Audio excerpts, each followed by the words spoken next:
Trade alert tayo mga kuys tungkol kay Robert Bolick. Akalain mo nga naman na hindi pa pala sa San Miguel mapupunta to, kundi sa team na MVP. Sa katunayan, 5 tao ang involved sa trade na to, kaya ihanda nyo inyong mga sarili kung sino-sino sila at bukas na bukas din, agad pong aaprubahan ang trade proposal na to.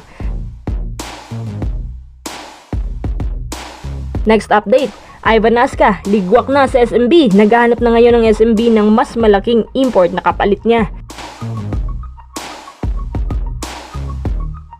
Bago tayo magpatuloy, kung nais yung supportahan ng aking channel, just click subscribe and share.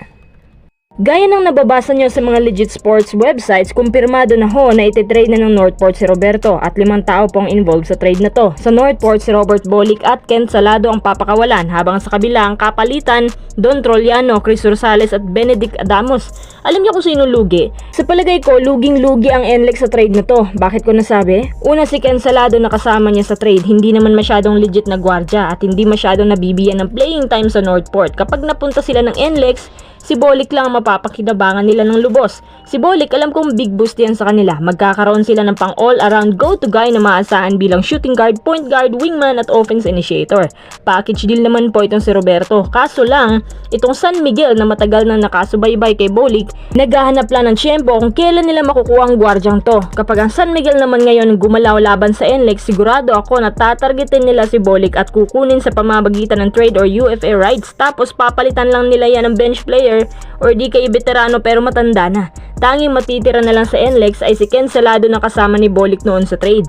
E di magiging kawawa rin ang NLEX pagdating ng panahon. Habang itong Northport, may Don Trollano pa sila, may Chris Rosales pa, at may palaman pang si Ben Adamos. San ka pa?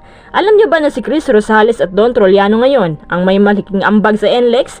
Anak ng, bakit nila yung pinakawalan? Sayang yung dalawa. Pwede nila yung gawing franchise player. Kinagandahan pa sa dalawang yan, puro sila mga role player. Marami silang magagawa sa core. Chemistry ngayon ng Northport. Mas magiging maganda pa ang takbo ng opensa ng mga locals at mas magiging malalim rin ang hugot ng core nila kapag nagkataon. Tapos speaking of age, fresh legs pa rin ang dalawang yan. O, sinong lugi ngayon? Syempre, advance tayo mag-isip. Sa takbo ba naman ng PBA, hindi pa ba natin makakabisado ang trading market dyan? NLEX rin ang kawawa niyan sa dulo. Sabihin na lang natin na fair trade lang kasi yung galing ni Bolick, halos katumbas naman ang 3 tao sa package. E paano pag na-injure yan? E di downgrade sila ng gwardya. Kahit ako sa Northport, ibibigay ko talaga si Bolick kasi babalik din yan ng bilig. Ang pinakasayang talaga ay si Rosales at Trollano. Mataas kasing average points nila ngayon. Lalo na yung si Rosales, meron siyang endgame. Hindi siya takot sa clutch baskets. Grabe yung mga nagagawa niya. Si Trollano mataas din ang percentage sa shooting. Buenos yan at good fit para sa Northport. Isip-isip din, NLEX. Baka kayo'y maisahan.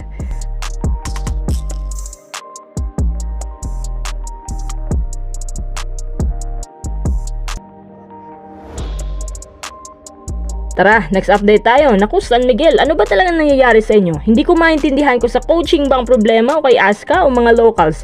Bakit sila nangangapa ngayon sa standings? Unang problema na San Miguel para sa akin, yung wala si Junmar. Yun ang problema dyan. Halata naman na yun ang pinakapunot dulo.